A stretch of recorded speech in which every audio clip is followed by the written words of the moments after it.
এই টেকনোলজি, আজকে আমরা সবচেয়ে গুরুত্বপূর্ণ একটি বিষয় আলোচনা করব যেটা আপনাদের পরীক্ষায় আসে। এটা অবশ্যই পরীক্ষায় আসে। এটা ফুল ওয়েভ ব্রিজ রেকটিফায়ার। এটা আপনাদের পরীক্ষায় আসেই, সবসময় আসে। তো এটা আমি প্র্যাকটিক্যালি দেখাবো। আমরা অলরেডি এটা বানাইছি, এরপরে আমরা আবার বানায় এটাকে দেখাবো। আর ট্রান্সফরমার সম্পর্কে আমরা আগেও ধারণা দিছি, তো এখন এটা নিয়ে বিস্তারিত আলোচনা করব না। এর জন্য আমাদের দেখেন এই যে 4টা ডায়োড, আমাদের যা যা লাগবে আমি আগে দেখা দিই। তো এটা যেহেতু বানাইছি, তো এটা আবার বানায় দেখা দিব কীভাবে কাজ করে।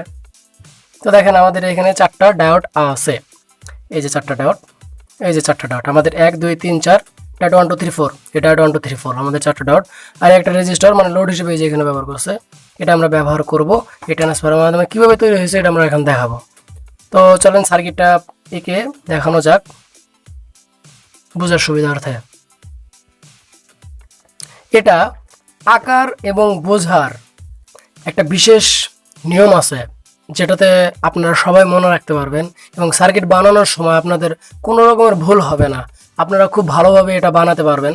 তো আমি সবচেয়ে সহজ নিয়মটা এটা আমি দেখায় দেবো, যাতে আপনারা খুব ভালোভাবে এটা তৈরি করতে পারেন। আমাদের সার্কিটটির নাম হচ্ছে ফুল ওয়েভ।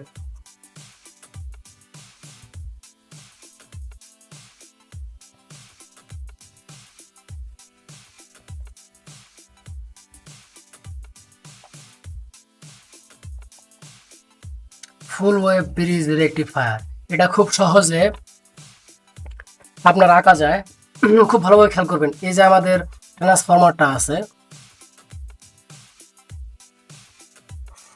এখানে আমরা 220 ভোল্টের সাপ্লাই দিব। এর মাধ্যমে আমরা কি করব, রেকটিফাই করব, এসি কে ডিসি করব। এটা কিভাবে করব, এই আমরা স্টেপ ডাউন ট্রান্সফরমার নিলাম। স্টেপ ডাউন ট্রান্সফরমারে এই জায়গাটা সেকেন্ডারি সাইডটা কি থাকে, এখানে প্যাচ সংখ্যা অবশ্যই কম থাকে। এখন আমরা আঁকবো।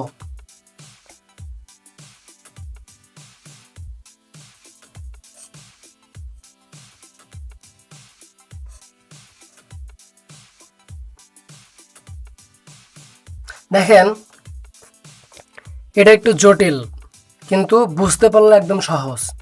আমাদের সাপ্লাইগুলা ভালোভাবে খেয়াল করা লাগবে। যে আমাদের হাফ ওয়েভ এবং ফুল ওয়েভের ভিডিওগুলো দেখছেন, 10 নম্বর 11 নম্বর ভিডিওগুলো দেখছেন, তাদের জন্য এটা অনেক সোজা হবে। দেখেন এখানে যখন এই সাপ্লাইটা দিব, তখন এই ডায়োডের মাধ্যম হয়ে এই ডায়োড দিয়ে আমাদের এই ডায়োডের নাম আমরা দিলাম D1, যেহেতু আমরা এটা প্রথম ডায়োড, D1 নাম দিলাম। এদিক দিয়ে যে ভোল্টেজটা যাবে এটা এখানে হয়ে আমাদের লোডে চলে যাবে। হ্যাঁ, লোড হয়ে এখন এটা যাওয়ার একটা রাস্তা করতে হবে।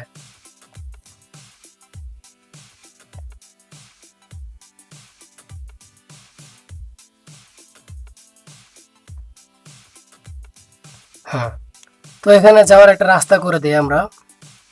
যেহেতু কারেন্ট যে লাইন দিয়ে আসে ওই লাইন দিয়ে কখনো যায় না, এই জন্য আমরা এখানে একটা ডায়োড করে দেব। তাহলে কি হলো, ডায়োড 1 এর মাধ্যমে এখানে গেল, গিয়ে এই ডায়োড হয়ে এখন আমাদের এই লাইনে চলে গেল। এটা কিন্তু জাম্প, এটা ওয়্যার জাম্প করছে।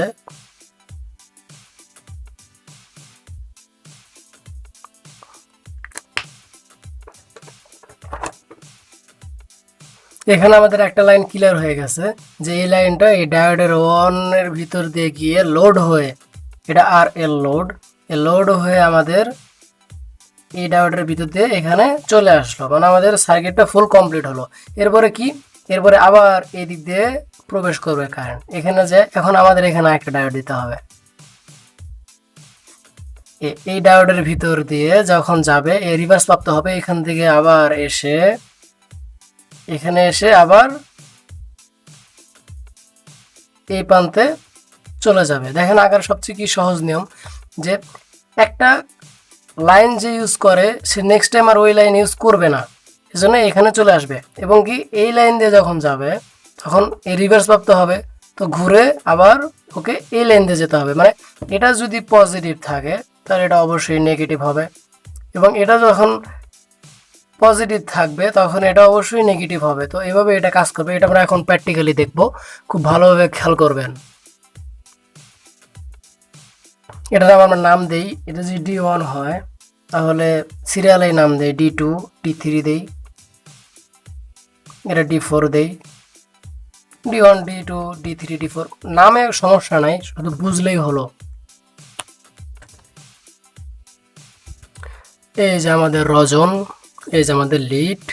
এখন আমরা ঝালাই করব। আরে আগুন ধরা গেছে। আচ্ছা এগুলো আগুন না, এগুলো আমাদের রজনের কিছু ধোয়া বের হয়েছে। তো এখন আমরা ঝালাই করব। সবার আগে এগুলো ঝালাই করে নেবেন, কাজ করতে সুবিধা হবে। এগুলো গরম করে নেবেন, এই যে লাগানোর সাথে সাথে গরম হলে ঝালাইটা সুন্দর ধরবে। এই যে লাগানোর সাথে সাথে যখন গরম হবে, একটু গরম হতে দিবেন, গরম হলেই এটা ঝালাই ধরে গেছে। যাই হোক, এখন আমরা দেখাই যে কিভাবে এই কানেকশনটা করবেন। এখানে বোঝার অনেক বিষয় আছে, এই জন্য আমি আলাদাভাবে আঁকা আঁকা দেখাই দিচ্ছি যে আপনাদের যে আসলে কোনটা সঠিক, কিভাবে কানেকশনটা করা হয়। তো খুব ভালোভাবে খেয়াল করবেন। এই যে আমরা ঝালাইটা করে ফেললাম। ঝালাই দেখে মনে অবাক হচ্ছেন যে ভাই আপনি যেটা কাটলেন ওইটাই তো বানাইলেন, ঠিক না? যে এই পাশ দিয়ে গেল আইসা আবার এই ডায়োড দিয়ে আসলো, কাটছি, একটু পরে বুঝবেন কেন কাটছি। যাই হোক, তো এখন এই প্রান্ত থেকে যে ভোল্টেজটা আসলো, কারেন্টটা আসলো, সেটা এই লোড হবে, লোড হয়ে আবার প্রবেশ করবে কিসের মাধ্যমে? এই জায়গায়। এখন দেখেন এই জায়গায় কি হচ্ছে, আরেকটা কানেকশন কোন দিকে যাবে জানেন? আমাদের তো শুধু এই যে কানেকশনটা আছে আমাদের এটা কমপ্লিট হয়েছে, এখন আরেকটা আছে, এটা সবচেয়ে হার্ড ধরতে গেলে। এটা যে বুঝতে পারবেন সবচেয়ে সহজ হবে, তো এটা বোঝাই অনেক কষ্টকর। এখন দেখেন ডায়োডের চিহ্নটা দেখেন, এটা হচ্ছে নেগেটিভ সাইড। যেহেতু এই সাইকেলটা একবার পূর্ণ করছে, এখন এই সাইকেল পূর্ণ করবে, এই সাইকেল এখন কোথায় যাবে? এদিকে কিন্তু যেতে পারবে না, কারণ কেন? এদিকে যে প্রবেশ করে এখানে আসছে, এখানে ডায়োডের নেগেটিভ চিহ্ন আছে, ও আর কি পজিটিভ যাইতে পারবে না। তো এখন যাওয়ার রাস্তা আমরা করে দিই এই জায়গা থেকে এই জায়গায়। তাহলে কি করবে ও? এই জায়গা থেকে ও কারেন্টটা চলে গিয়ে এখানে আসা পড়বে। হ্যাঁ, যদি এই সার্কিট পরে ধরতেছে আমি, এখানে চলে আসবে। তো এখন আবার যাওয়ার রাস্তা করতে হবে ওর, যেহেতু এটা ব্রিজ রেকটিফায়ার। তো ও আবার কি করবে? এখানে যে রিভার্স পেয়ে এখানে না যে ও এখানে আসবে, মানে ও এই যে লাইনটা গেছে ও এখানে না যাইতে পেরে, ও এখানে না যেতে পেরে ও এখানে আসবে। তো ও এখানে যাইতে পারলো না, ও এখানে যাবে। তো এটা আমরা ঝালাই করে নিই আগে বোঝানোর জন্য। তো এখানে গভীরভাবে বোঝার বিষয় আছে। আমাদের এই লাইন তো ক্লিয়ার। এই লাইনে কি হবে? এখানে রিভার্স প্রাপ্ত হয়ে, মানে এখানে রিভার্স প্রাপ্ত হয়ে ও কি করবে? এই লাইন দিয়ে চলাফেরা শুরু করবে। এই যে চলাফেরা শুরু করলো, আবার এখানে রিভার্স প্রাপ্ত হবে, এইখানে গিয়ে ও এখানে গিয়ে ও কি করবে? ডাইরেক্ট এখানে প্রবেশ করবে ডায়োডের মাধ্যমে। এখন দেখেন এখানে আসছে, ও আসার পর এখানে কোনো কি নাই, এটা যেহেতু নেগেটিভ প্রান্ত, এই দেখেন খেয়াল করেন এটা নেগেটিভ প্রান্ত, তো রিভার্স প্রাপ্ত পাবে এখানে। ও তো এখানে গিয়ে ও যে লাইন থেকে আসছে ওই লাইনে ও কখনো যাবে না। তাহলে কি করবে? ওর লোড হয়ে যেতে হবে, যেহেতু এই লাইনটা লোড হয়ে গেছে। তো এই লাইনটা আবার সেম এই দিক দিয়ে এসে লোড হয়ে ওকে রাস্তা করে দিতে হবে এই জায়গা থেকে এইখানে যাওয়ার জন্য। এখানে তাহলে আমরা একটা ডায়োড ইউজ করব। এই ডায়োডটা আমরা এইখানে দেব। যে জাম্পিং এর কাজ আমরা এখানে করছিলাম, এই জাম্পটা আমরা এইখানে করে দেব, যাতে ও কি করতে পারে? ও এই পাশ থেকে এসে এর মাধ্যমে লোড হয়ে এখানে আসতে পারে। তো আমরা কানেকশনটা করে নেই। অলরেডি আমরা ঝালাই করে ফেলেছি। এই দেখেন তাহলে কি হচ্ছে, এখানে ভালোভাবে খেয়াল করবেন কিন্তু এটা, তাহলে কিন্তু বুঝবেন না। এই যে এখন আমাদের কি হলো, এই যে সাপ্লাইটা গেল, এটা তো আমি সবার আগে ক্লিয়ার করে দিছি যে একদম বোঝার স্বার্থে সবার আগে একটা একটা করে। এরপর কি হলো, এটা তো কমপ্লিট। এখন এইটা যাবে, এটা এদিকে যদি রিভার্স প্রাপ্ত হবে, মানে যে এদিকে যাওয়ার পরে এই যে রিভার্স প্রাপ্তটা, এটা যেহেতু রিভার্স প্রাপ্ত হবে, তাহলে কি করবে? সোজা চলে যাবে। এই সোজা চলে গেল, তাহলে এই ডায়োড হয়ে সোজা চলে গিয়ে এখানে তো আবার বাধা পাবে। কেন বাধা পাবে? কারণ যে লাইন থেকে কারেন্ট আসছে ওই লাইনে কিন্তু ফেরত যাবে না, যেতে পারবে না। এই জন্য কি করবে? এই লাইন থেকে গিয়ে এই সরাসরি এইখানে আসবে, লোডে এসে যেখান থেকে আসছে এখানে কিন্তু কারেন্ট কোনো সময় যাবে না, সেজন্য এইখান দিয়ে এসে এটা এইখানে চলে আসবে। ওকে, তাহলে এখন দেখেন এই জায়গাটা, এটা কেন আমি ক্রস দিছি? কারণ এমন কোনো সার্কিট হয় না, কিন্তু যদি এমন কানেকশন করা হয়েছে আমাদের এখানে, তাহলে কি করলো, এই জায়গা থেকে আমাদের সবার ফার্স্টে আমরা ডায়োড দিয়ে লাইন নিব এখানে এই জায়গায়। এটা আমি এই জন্যই কাটছিলাম যাতে আপনারা বুঝতে পারবেন না। প্রথমত তো এখান থেকে লোডে আসবে, লোডে এসে আবার কি করবে, এই ডায়োডের মাধ্যমে কোনোভাবে জাম্পিং করে এখানে আসবে কানেকশনটা। যাই হোক, এত ক্রিটিক্যালি না বোঝানোর জন্য আমি এটা কেটে দিছি যে, আর এটা আপনারা বানাবেন। যাই হোক, এরপরে আমরা যেটা শিখবো এটা আরও বেশি গুরুত্বপূর্ণ, কারণ এখন আমরা যত দূরে যাব তত আমাদের কঠিন হবে, কিন্তু আপনি যদি খুব ভালোভাবে মনোযোগ দিয়ে ভিডিওগুলো দেখেন তাহলে খুব সোজা হবে। আর আমি তো আছি, কোনো সমস্যা নেই। তো এইভাবে কানেকশনটা এইভাবে করা হয়েছে। এখন আমরা ইনপুট আউটপুটটা দেখব এবং কি বইয়ের সাথে মেলাবো। তাহলে আমরা একটা নাম দিই, এটা এ প্রান্ত, এটা বি প্রান্ত। মূলত এই জায়গায় হচ্ছে কি, আমাদের এই জায়গায় এসি যাচ্ছে, এই পর্যন্ত আমাদের এসি আসতেছে। তো আমরা সবার আগে এসিটা আঁকবো। এই যে আমাদের এসি, এই এসি, আমাদের এসিটা যাচ্ছে এখানে। এসি যাওয়ার পর এখানে কি হচ্ছে, ডিসি হয়ে গেছে। তো এখানে আমরা ডায়োডের সিম্বলটা আঁকবো।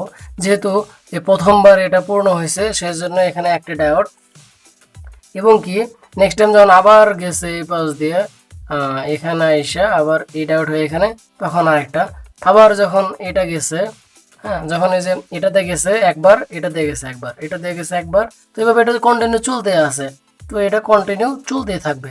তাহলে এখন এই চলার ভিতরে কি হচ্ছে, এক সাইকেলে কি চলছে, এক সাইকেল চলছে। এখানে এখানে যখন পজিটিভ ছিল এটা তখন নেগেটিভ হয়ে গেছে এই পাশে গিয়ে, তখন কি হয়েছে, D1 এবং D3, D1 এবং D3 অন হয়েছে, এই পাশ দিয়ে এইখানে আসছে। তো যখনই এটা পজিটিভ হয়েছে, পজিটিভ হওয়ার সাথে সাথে D1 এবং D3 এটা ফরওয়ার্ড বায়াস হয়ে গিয়েছে। ফরওয়ার্ড বায়াস হওয়ার সাথে সাথেই আপনার এই পাশে যখন গেছে, তখন ফরওয়ার্ড বায়াস হওয়ার সাথে সাথেই এই D2 আর D4 রিভার্স বায়াস হয়ে গিয়েছে।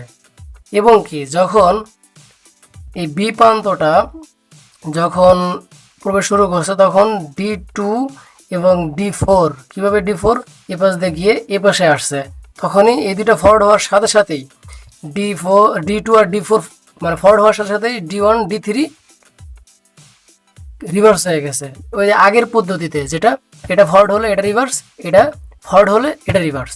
তো এইভাবেই যখন এই সাইকেল চলে D1 আর D3 এবং কি আবার এটায় D2 D4, এইভাবে চলে। আপনাদের যে বই আছে, বইয়ের ভিতরে মূলত এটাই বুঝাইছে এখানে, যে এই যে এত লেখা সব মিনিমাইজ করে আমি বলে দিই, যেটা পরীক্ষা কীভাবে লিখবেন আপনি খুব শর্টে। যখন আপনাদের এই কানেকশনটা এখানে যায়, তখন D1টা অন হয়। আবার এই যে এখানে জাম্প আছে, যে জাম্পটা আমাদের এই যে এখানে ছিল, এই যে আমাদের এখানে ছিল, তো কি হলো, এই পাশ দিয়ে গিয়ে আবার এই প্রান্ত থেকে এসে এখানে চলে যায়। তখন কি হয়, ডায়োড 1 আর ডায়োড 3 ফরওয়ার্ড বায়াস হয়ে যায়, এবং ডায়োড 2 আর এটা রিভার্স চলে যায়।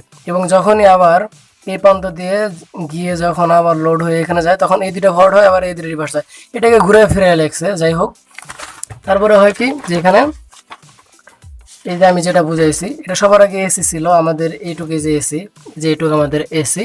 তো এসির পরে যখন ডিসি হয়েছে, সাথে সাথে কি হলো, এখানে এই যে লেখছে এখানে D1 আর D3, এই যে D1 D3 1 আপনার ফরওয়ার্ড হয়েছে, আর এই দুটো রিভার্সে চলে গেছে। এবং কি আবার যখন এটা পূর্ণ সাইকেল তৈরি হয়েছে, তখন আবার আপনার D2 এবং D4 অ্যাক্টিভ হয়েছে। তো এইভাবেই আর কি এটা দেখাইছে, মানে বইয়ের ভাবে যদি দেখানো হয়, এই যে এইভাবে দেখানো হয়েছে আপনাদের এখানে, খুব ভালোভাবে খেয়াল করবেন। এই যে এসি সাইকেলটা, তো এই যে সাইকেলটা প্রথম অবস্থায় দ্বিতীয় অবস্থাটা ক্যাপচার করতে পারে না, কারণ ডায়োড ছিল দুইটা। এটা আমি সেন্টার ট্যাপ ফুল ওয়েভ রেকটিফায়ারের ভিতরে দেখাই দিছি, ওই ভিডিওটা দেখবেন, কারণ তিনটা ভিডিও অপর একই সাথে। কারণ এটা ছিল আমাদের সবচেয়ে গুরুত্বপূর্ণ মানে রেকটিফায়ার, কারণ আমরা ইলেকট্রনিক্স জগৎ, টেকনোলজি জগতে যদি যেতে চাই, সবার আগে আমাদেরকে ডায়োড লাগবে। আমরা যে ডায়োড সম্পর্কে যে কিছু নাই জানি, তাহলে আমরা কোনো কিচ্ছু করতে পারবো না, কারণ প্রতিটা ডিভাইস ডায়োড থেকেই তৈরি। ডায়োডের সেমিকন্ডাক্টর মানে মিক্সিং ডায়োড আছেই। তো আমরা আমাদের এখানে আমরা ডায়োডের পার্ট এই যে আমাদের ডায়োডের পার্ট, মাল্টিমিটার শেষ করছি, ডায়োডাটাও শেষ করব, কারণ আমরা প্রতিটা ভিডিওতে মাল্টিমিটার ইউজ করব প্রত্যেকটা কম্পোনেন্ট চেক করার জন্য। আমাদের এখানে মাল্টিমিটার শেষ, ডায়োড শেষ। এখন ডায়োডের জাস্ট একটা প্রজেক্ট বানাইছিলাম, ওই প্রজেক্ট নিয়ে হালকা আলোচনা করব, যেটা আপনাদের এই যে এখানে আছে, এটা অন্য ভিডিওতে আলোচনা করব। এই যে এটা আমি যে প্রজেক্টটা বানাইছিলাম, এটা আপনাদের পরীক্ষায় আসে, প্রায়ই আসে এটা আমি অন্য ভিডিওতে আলোচনা করব। থ্যাংক ইউ, আসসালামু আলাইকুম।